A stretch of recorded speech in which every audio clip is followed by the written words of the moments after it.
Hello student, study knowledge में विवेक आपका फिर से स्वागत करता हूं। दोस्तों, आज हम लेकर आए हुए हैं नए पाठ्यक्रम पर आधारित कक्षा 12 सामान्य हिंदी। इसमें हम लोग पढ़ रहे हैं कथा भारती पर आधारित प्रश्न। आज हम पढ़ेंगे भाग 2। इसमें जो कथा भारती जो कुछ बचा है आज की क्लास में हम सब कुछ क्लियर कर देंगे। और दोस्तों, आपको पता ही है कि ये आपको इस बार बोर्ड एग्जाम में एक क्वेश्चन नंबर 6 में ये पूछेगा आपको 5 अंक का। जी हाँ दोस्तों, 5 अंक का क्वेश्चन ये इसमें से कथा भारती से आएगा। या तो आपको कहानी का उद्देश्य प्रकट करना होगा या कहानी का आपका सारांश अपने शब्दों में अधिकतम 80 शब्दों में व्यक्त करना होगा, अर्थात लिखना होगा। ठीक, तो दोस्तों क्लास को स्टार्ट करने से पहले जो स्टूडेंट चैनल पहली बार चैनल को सब्सक्राइब कर ले, क्लास को फटाफट आप लोग लाइक कर दीजिए और ज्यादा से ज्यादा अपने दोस्तों में शेयर करिएगा। दोस्तों, कोई समस्या होती है तो हमें कमेंट बॉक्स में कमेंट कर सकते हैं, कोशिश करेंगे आपकी समस्या को दूर किया जा सके। दोस्तों, पिछले क्लास में आप सभी ने बहुत अच्छा कमेंट किया था, पढ़कर अच्छा लगा और कोशिश करेंगे आप सभी के कमेंट का रिप्लाई भी समय समय से हम देते रहें। ठीक, तो दोस्तों आज हम बात करेंगे कथा भारती पर आधारित जो आपके सारांश होते हैं। तो पिछले क्लास में हमने आपको पंचलाइट के बारे में कहानी पर हमने डिस्कस किया था। जैसा कि आपको फिर से मैं बता दूं कि आपके सिलेबस में इस बार आपको सिर्फ पढ़ना है ध्रुव यात्रा और दूसरा पढ़ना है आपको पंचलाइट और तीसरा आपको पढ़ना है बहादुर। तो ये तीनों आपको कहानियां पढ़नी और तीनों कहानियों को आपको लेखक का नाम भी याद होना चाहिए। जी हाँ दोस्तों, आप कहानी का अगर सारांश आपको लिखना है तो आप सबसे पहले आप लेखक का नाम लिखेंगे और लेखक आप लिखेंगे कि 2 लाइन आपको सबसे पहले इस सारांश के अंतर्गत लिखना है कि ये लेखक ने इस कहानी में क्या प्रस्तुत किया है। उसके बाद आप अपना कहानी लिखना स्टार्ट करेंगे। और मैंने ये भी बताया था कि जहां पर भी आपको इंटरवल मिल जाए कि कहानी में यहाँ पर घुमाव आ गया है तो वहां से आप पैराग्राफ चेंज करके दूसरे पैराग्राफ से आप लिखेंगे, उस पैराग्राफ को छोड़ देंगे। इससे क्या होगा कि एग्जामिनर देखेगा तो वो जानेगा कि नहीं, छात्र ने जो लिखा है बहुत अच्छा है, समझदारी से लिखा हुआ है। तो उसको आपको 5 अंक का क्वेश्चन है तो 4.5 से लेकर 5 अंक तक आपको अंक इस क्वेश्चन नंबर 6 में आपको कथा भारती से मिल जाएंगे। ठीक, तो दोस्तों आज क्लास में हम कुछ करेंगे नहीं ज्यादा विशेष। आज के क्लास में हम आपको ध्रुव यात्रा और बहादुर, या दोस्तों बहादुर, ये दोनों कहानी का आज हम आपको सारांश बताएंगे और किस तरीके से लिखना होगा आपको, ये सब हम आज की क्लास में डिस्कस करेंगे। तो दोस्तों आपको बता दें पिछले क्लास से हमने पंचलाइट की कहानी आपको बता चुका हूं। पंचलाइट का कहानी आपको हम पहले से बता चुका हूं। तो आपका सिर्फ बचता है ध्रुव यात्रा और बहादुर। और आपको बोर्ड एग्जाम में जब क्वेश्चन पूछेगा क्वेश्चन नंबर 6 में, या तो उद्देश्य प्रकट करने के लिए पूछेगा अथवा आपको 2 कहानी देगा, उसमें से एक का उद्देश्य करने के लिए पूछेगा, या इस तरीके से, अथवा जैसा पिछले क्लास में आपको बताया था, या 2 कहानी आपको दे रखेगा, कहेगा कि इसका सारांश अपने शब्दों में लिखिए। तो दोस्तों खास करके कोशिश करिएगा आप सारांश लिखने, क्योंकि सारांश लिखने के लिए आपको ज्यादा समय नहीं लगेगा। आप फटाफट लिखते चले जाएंगे। और उद्देश्य में आप कवि की भावना और उस कहानी में क्या कवि ने लेखक ने क्या कहना चाहा है, तो उसका उद्देश्य लिखने में हो सकता है कि आपको कुछ सोचना पड़े और सोचकर लिखना पड़े, जिससे कि आपका क्या जाएगा, समय जाएगा। और मैं नहीं चाहता हूं कि किसी भी क्वेश्चन में आपका समय एक्स्ट्रा लगे, ताकि आपका आते आते लास्ट में क्वेश्चन छूटने की संभावनाएं बनी रहेंगी। इसलिए आप लोग कोशिश करिएगा कि ज्यादातर आप सारांश ही लिखिएगा, क्योंकि आपको जब 2 ऑप्शन मिलता है तो हमें वो ऑप्शन चूज करना चाहिए जो हमें अच्छे से आता हो और समय भी कम लगेगा। तो सारांश अपने हिसाब से आप लिख सकते हैं और उसके साथ साथ उसको 80 से 100 शब्दों में भी लिख सकते हैं। अगर फास्ट राइटिंग आप करते हैं, फास्ट लिखावट करते हैं, तो आप 100 शब्दों में भी इसको लिख सकते हैं और अच्छा इस पर नंबर भी ला सकते हैं। तो दोस्तों आइए स्टार्ट करते हैं ध्रुव यात्रा का कहानी। तो दोस्तों आइए स्टार्ट करते हैं ध्रुव यात्रा का कहानी की कहानी ध्रुव यात्रा में क्या है। ठीक, और दोस्तों आपको बताते चले कि इसी तरीके से आपका पूरा क्वेश्चन, सबसे पहले आपका खंड का, जिसमें कि आपका पूरा हिंदी का जितने भी बुक है, पहले उन लोगों को वो सभी क्वेश्चन को हम लोग डिस्कस करेंगे। उसके बाद फिर हम हिंदी व्याकरण की तरफ बढ़ेंगे। ठीक, तो दोस्तों आइए देखते हैं ध्रुव यात्रा कहानी का। और देख सकते हैं कि हर साल लगभग पूछा हुआ क्वेश्चन है। तो दोस्तों यहाँ देखिए कहानी स्टार्ट होती है कि ध्रुव यात्रा हिंदी के सुप्रसिद्ध कहानीकार जैनेन्द्र कुमार द्वारा रचित कहानी है। ये एक लाइन आप अच्छे से याद रखिएगा। ये चाहे तो आप हर कहानी के सारांश में यूज कर सकते हैं, बशर्ते यहाँ पर आपको धुर यात्रा की जगह जिस कहानी का आप सारांश लिखना चाहते हैं तो वो कहानी का नाम यहाँ पर लिख देंगे। और यहाँ जो लेखक हैं सुप्रसिद्ध कहानीकार की जगह जैनेन्द्र कुमार के स्थान पर आप अगर पंचलाट लिखना चाहते हैं तो वहां पर फणीश्वर नाथ रेणु जी का भी नाम यहाँ पर लिख सकते हैं। तो कहानी में आगे कहा गया है कि जैनेन्द्र जी मुंशी प्रेमचंद की परंपरा के अग्रणी कहानीकार हैं। मनोवैज्ञानिक कहानियां लिखकर इन्होंने हिंदी कहानी कला के क्षेत्र में एक नवीन अध्याय को जोड़ा है। ये है कवि के बारे में कहा गया है और कवि का यहाँ पर बड़प्पन किया गया है। अगर आप भी चाहते हैं तो एक दो लाइन आप लिख सकते हैं। अब कहानी स्टार्ट होती है कि प्रस्तुत कहानी में इन्होंने मानवीय संवेदना को मनोवैज्ञानिक तथा दार्शनिक दृष्टिकोण में समन्वित करके एक नवीन धारा को जन्म दिया है और कहानी ध्रुव यात्रा की रचना की है। तो यहां तक रहा दोस्तों कि उन्होंने कहानी ध्रुव यात्रा की रचना किस तरीके से की है। जैसे कि आप हिंदी का गद्य आप देखते हैं तो उसमें आपको प्रसंग लिखना होता है, उसी तरीके से प्रसंग के तौर पर आप इसमें 2 लाइन लिख सकते हैं अपने हिसाब से बनाकर। अब आते स्टार्ट होती है आपकी कहानी की। इस कहानी का सारांश निम्नवत है। तो 2 लाइन आपको ध्यान में रखना कि 2 लाइन आपको लेखक से रिलेटेड आपको 2 लाइन बनाकर लिख देनी है। जैसा कि पहला लाइन आप कॉमन कर सकते हैं और उसी के आगे कुछ पॉइंट आप चाहें तो 2-3 कहानियां अगर पढ़ेंगे तो आपको अच्छे से क्लियर हो जाएगा। अब 2 या 3 लाइन आप अच्छे से अपने से लिख सकते हैं। ठीक, इस तरीके से लिख कर अब यहाँ पर डैश देने के बाद आप पैराग्राफ चेंज करके थोड़ा सा, जैसे यहाँ में बुक है तो यहाँ कम है, आप जैसे यहाँ पर लिखे तो यहाँ से आप लिखना स्टार्ट करिएगा कहानी। ठीक, तो कहानी इस तरीके से लिखिएगा कि राजा रिपुदमन बहादुर उत्तरी ध्रुव को जीतकर अर्थात उत्तरी ध्रुव की यात्रा करके यूरोप के नगरों से बधाइयां लेते हुए भारत आ रहे हैं। इस खबर को सभी समाचार पत्रों ने मुख पृष्ठ पर मोटे अक्षरों में प्रकाशित किया। अब देखिए यहां तक हो चुका है। तो अब कहानी कुछ थोड़ा मोड़ पॉइंट आता है तो आप पैराग्राफ में यहाँ भी देखिए चेंज किया गया तो आप भी चेंज कर दीजिए। आगे आप लिखिए कि उर्मिला जो राजा रिपुदमन की प्रेमिका है और जिसने उनसे विवाह किए बिना उनके बच्चे को जन्म दिया है, ठीक, ने भी इस समाचार को पढ़ा। मतलब कि उर्मिला ने भी उनके आने के समाचार को भी पढ़ा। उसने यह भी पढ़ा कि वे अब बंबई पहुंच चुके हैं जहां उनके स्वागत की तैयारियां जोर शोर से की जा रही हैं। अब आगे कहा गया है कि उन्हें अपने संबंध में इस प्रकार के प्रदर्शनों में तनिक भी उल्लास नहीं है, इसलिए वे बंबई में न ठहरकर प्रातः होने के पूर्व ही दिल्ली पहुंच गए। आगे फिर कहा गया है कि उनके चाहने वाले उन्हें अवकाश नहीं दे रहे हैं। ऐसा लगता है कि वे आराम के लिए कुछ दिन के लिए अन्यत्र जाएंगे।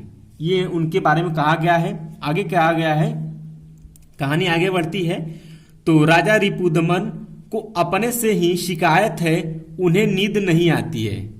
वे अपने किए पर पश्चाताप कर रहे हैं। जब उर्मिला ने उनसे शादी के लिए कहा था तो उन्होंने परिवारजनों के डर से मना कर दिया था। उनकी वही भूल आज उन्हें पीड़ा प्रदान कर रही है। वह उसके विषय में बहुत चिंतित है। जी हाँ दोस्तों, जैसा कि उन्होंने उर्मिला से प्रेम करके उनसे शादी किए बिना वो उर्मिला उनके बच्चे की मां बनने वाली है, तो वो इसी बात को लेकर ज्यादातर दुखी हैं कि मैंने उनसे साथ शादी नहीं किया है। अर्थात वो एक तरीके से सोच रहे हैं कि मैंने उनके साथ बहुत बड़ा अन्याय किया हुआ है और उसी विषय को लेकर वो चिंतित है। अब कहानी आगे बढ़ता है कि दिल्ली में आकर वे आचार्य मारुति से मिलते हैं, जिनके बारे में उन्होंने यूरोप में भी बहुत सुन रखा था। ठीक, आचार्य मारुति तरह तरह की चिकित्सीय जांच के परिणामों को ठीक बताते हुए उन्हें विवाह करने की सलाह देते हैं। अब बात करते हैं, आचार्य मारुति एक तरह के आपके वैद्य थे। ठीक, पहले के जैसे आपके डॉक्टर वैसे पहले के वो वैद्य थे, तो हर तरीके के आपके विचार सलाह दिया करते थे।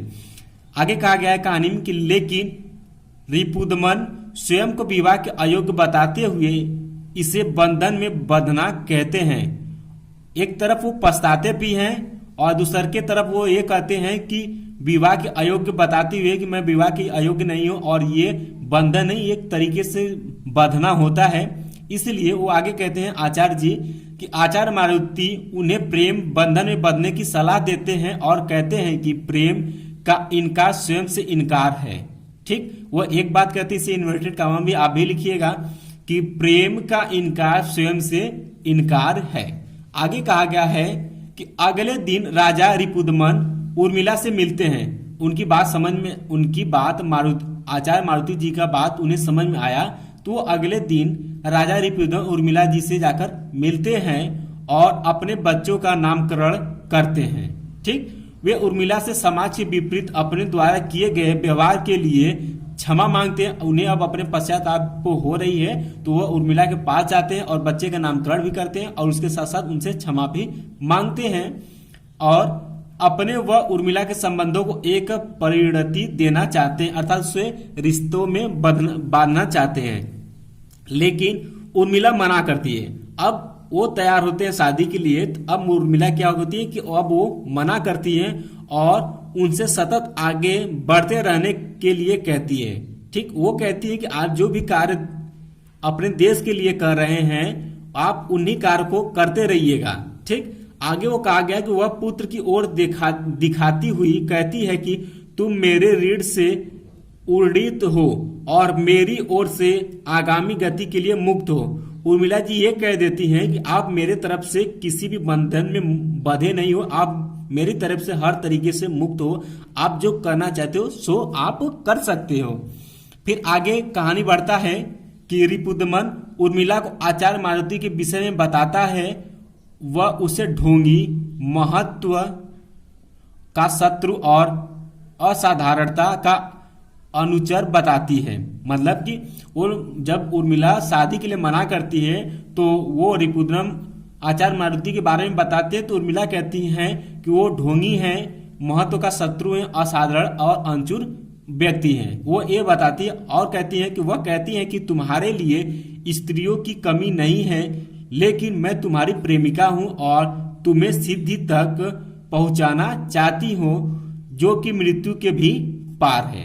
ठीक, फिर आगे कहानी बढ़ता है कि रिपुदमन आचार्य मारुति से मिलता है तथा उसे बताता है कि वह उर्मिला के साथ विवाह करके साथ में रहने के लिए तैयार था, लेकिन उसने मुझे ध्रुव यात्रा के लिए प्रेरित किया और कुछ मेरी स्वयं की भी इच्छा थी। अब वह मुझे सिद्धि तक जाने के लिए प्रेरित कर रही है।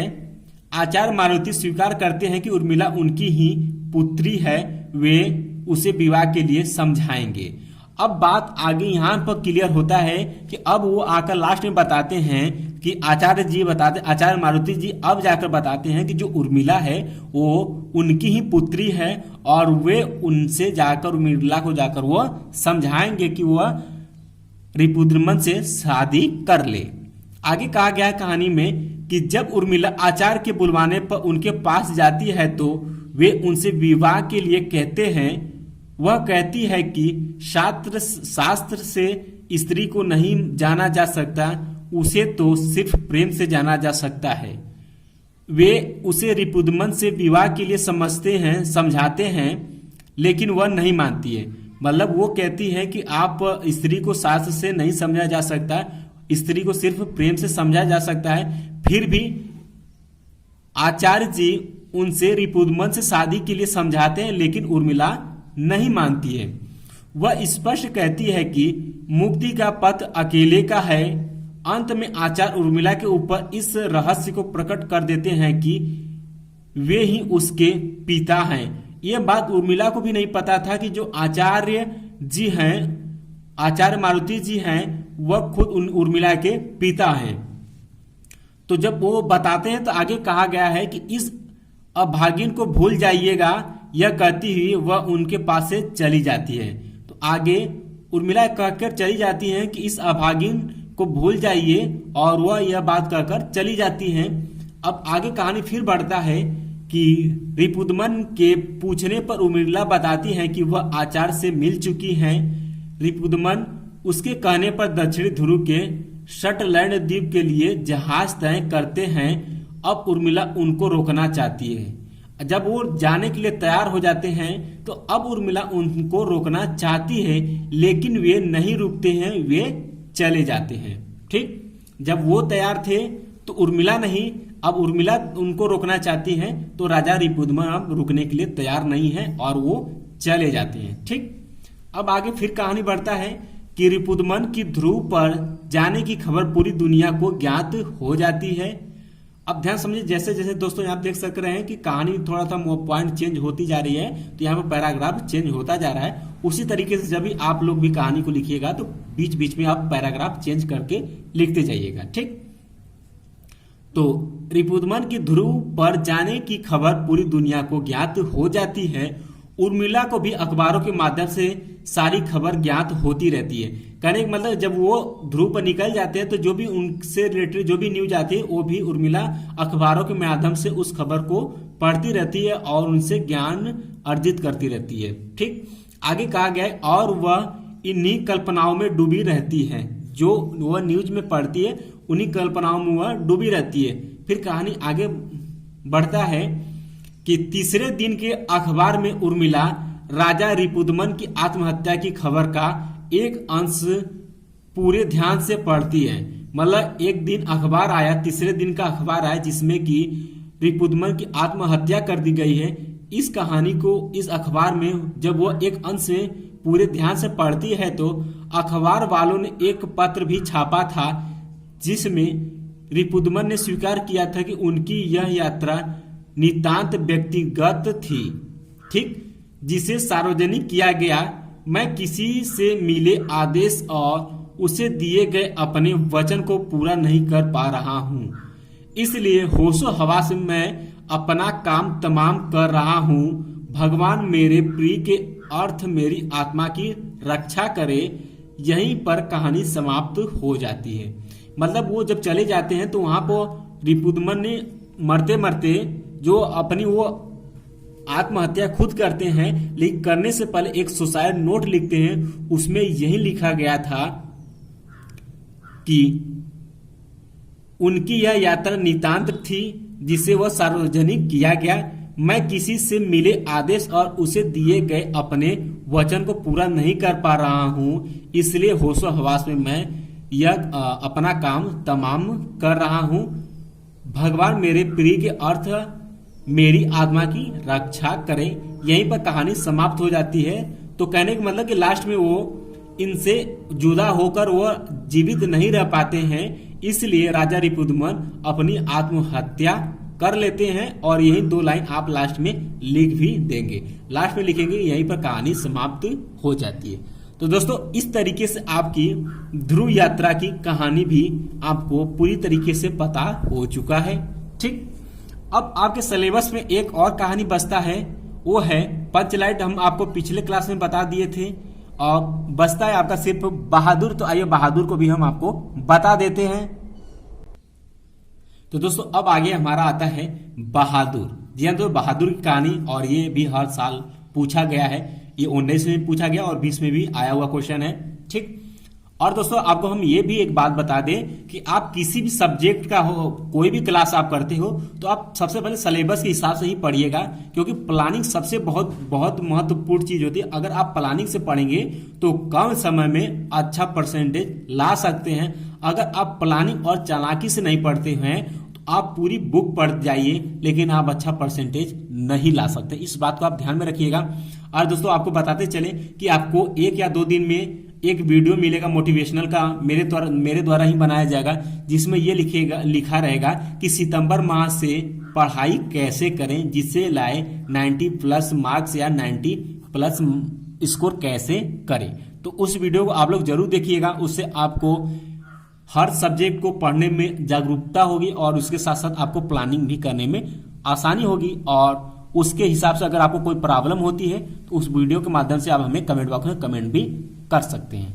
ठीक, तो दोस्तों आइए हम बहादुर कहानी को स्टार्ट करते हैं।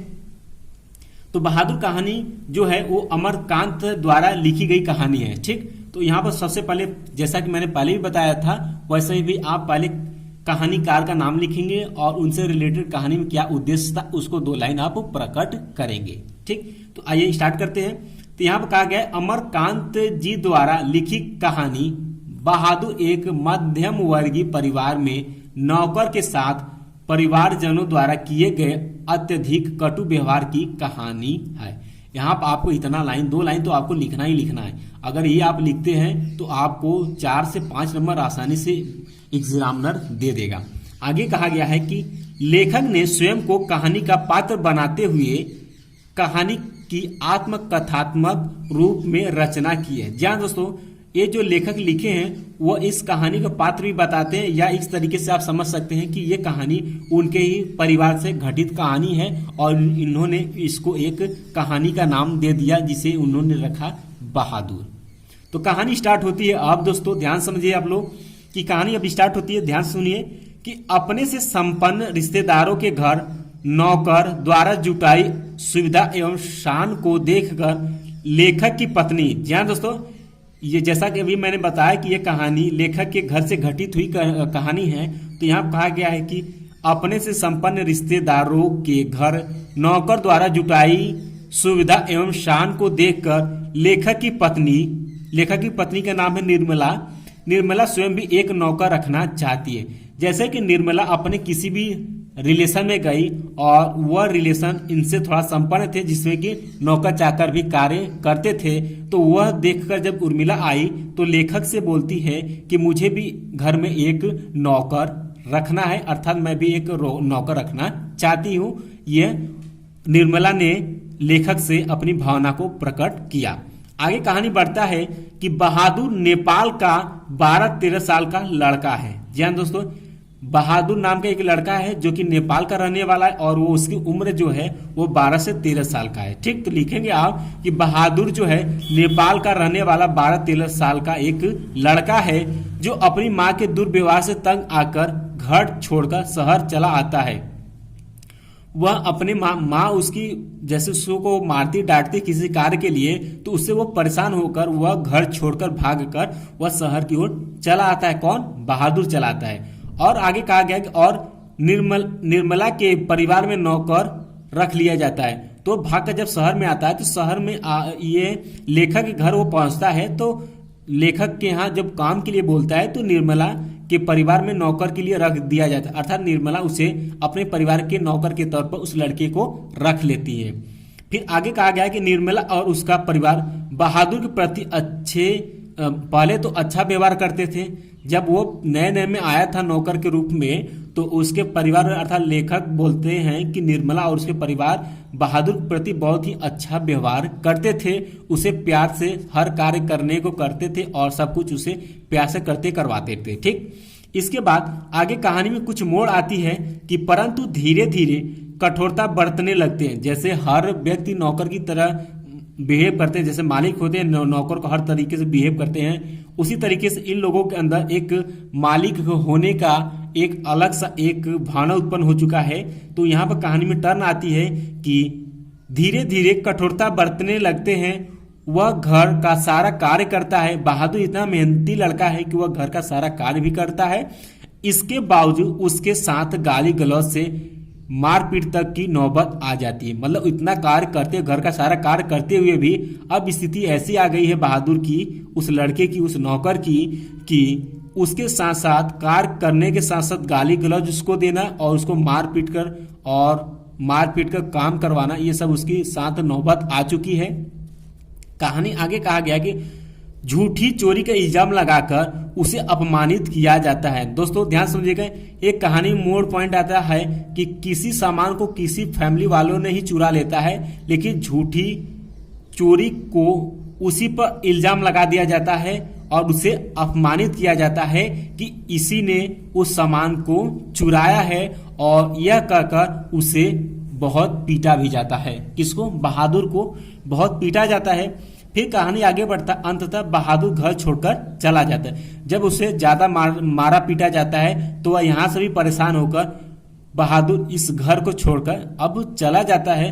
अब परिवार के सभी सदस्य उसे ढूंढते हैं क्योंकि उसके कारण सब आराम के आदी हो चुके थे। जी हाँ दोस्तों, जैसा कि बहादुर बहुत मेहनती लड़का था और घर का सब कार्य करता था, तो वो जब घर का सब कार्य करता था तो घर के जो परिवार वाले सदस्य थे वह धीरे धीरे आलसी हो चुके थे, जिसके कारण उन्हें अब काम करने में बहुत प्रॉब्लम होती थी। इसलिए वह बहादुर को ढूंढने लगते हैं।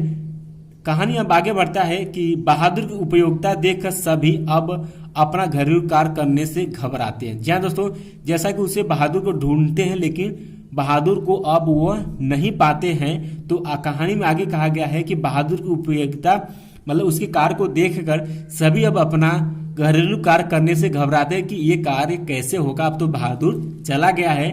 तो बहादुर के घर छोड़कर जाने पर वे सभी पश्चाताप करते हैं तथा अच्छा व्यवहार करने की सोचते हैं। अब उन लोगों को पश्चाताप होने लगी है कि मैंने बहादुर के साथ बहुत ही गलत कार्य किया या बहुत गलत व्यवहार किया, जिसके वजह से बहादुर घर छोड़कर चला गया। अगर वह दोबारा हमें मिलता है तो उसके साथ हम अच्छा व्यवहार करेंगे और उसे प्यार से अपने घर में रखेंगे। लेकिन आगे कहानी कहता है कि परंतु अब पछताए होत क्या। अब इस पॉइंट को आप नोट करिए, आप इसे लिख कर याद रखिए। ये पॉइंट आपको काला पेन से लिखना है कि अब पछताए होत क्या जब चिड़िया चुग गई खेत। ये दोस्तों एक तरीके से कहावत है जिसे लोकोक्तियां भी कह सकते हैं। इस लोकोक्तियां का आप लिखेंगे हेडिंग डालकर कि अब पछताए होत क्या जब चिड़िया चुग गई खेत। इतना आप लिखकर छोड़ देंगे। फिर आज लास्ट में लिखेंगे कि बहादुर में सहनशीलता और स्वाभिमान की भावना कूट कूट कर भरी हुई है। उसके इसी चरित्र के कारण यह कहानी हमें प्रिय है। तो लास्ट में बहादुर की आप हकीकत जो सच्चाई है बहादुर के बारे में 2 लाइन आप लिखेंगे और 2 लाइन लिखने के बाद अब कहानी को यहीं पर आप करेंगे स्थगित, क्योंकि आपका 80 शब्द इसी में आपको पूरा हो चुका रहेगा। ठीक, तो आपको 80 शब्द में ही कहानी को प्रस्तुत करना है। तो लास्ट में लिखेंगे यही बहादुर की कहानी है और यही कहानी आप यहाँ पर आकर समाप्त होती है। तो दोस्तों इस तरीके से आप बहादुर कहानी का सारांश लिखेंगे अपने शब्दों में, जो कि 80 शब्दों में आपको लिखना है। तो दोस्तों मुझे उम्मीद है कि आपको बहादुर कहानी अच्छे से पसंद आया होगा और उसके साथ साथ आपको ध्रुव यात्रा की कहानी भी पसंद आया होगा। तो दोस्तों कहानी पसंद आए तो फटाफट आप लोग वीडियो को लाइक कर दीजिएगा और ज़्यादा से ज़्यादा अपने दोस्तों में शेयर करिएगा दोस्तों।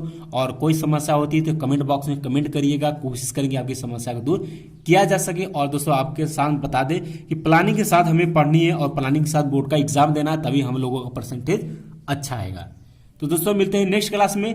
दोस्तों नेक्स्ट क्लास में स्वपठित नाटक, जी हाँ दोस्तों आपके बुक में नाटक है। अब तो क्या नाटक अगला क्लास नाटक का होना चाहिए, तो इसके लिए हमें कमेंट बॉक्स में कमेंट भी करिएगा। ज़्यादा से ज़्यादा संख्या में आप लोग कमेंट करिएगा कि नाटक अगर हमारे बोर्ड एग्जाम में किस क्वेश्चन में नाटक पूछेगा और उसके साथ साथ कितने अंक का पूछेगा नाटक और कैसे कैसे नाटक हमसे आएगा बोर्ड एग्जाम में देखने के लिए। तो ये आप कमेंट बॉक्स में जितना संख्या में आप कमेंट करेंगे उसी हिसाब से हम अगला क्लास लेकर आएंगे।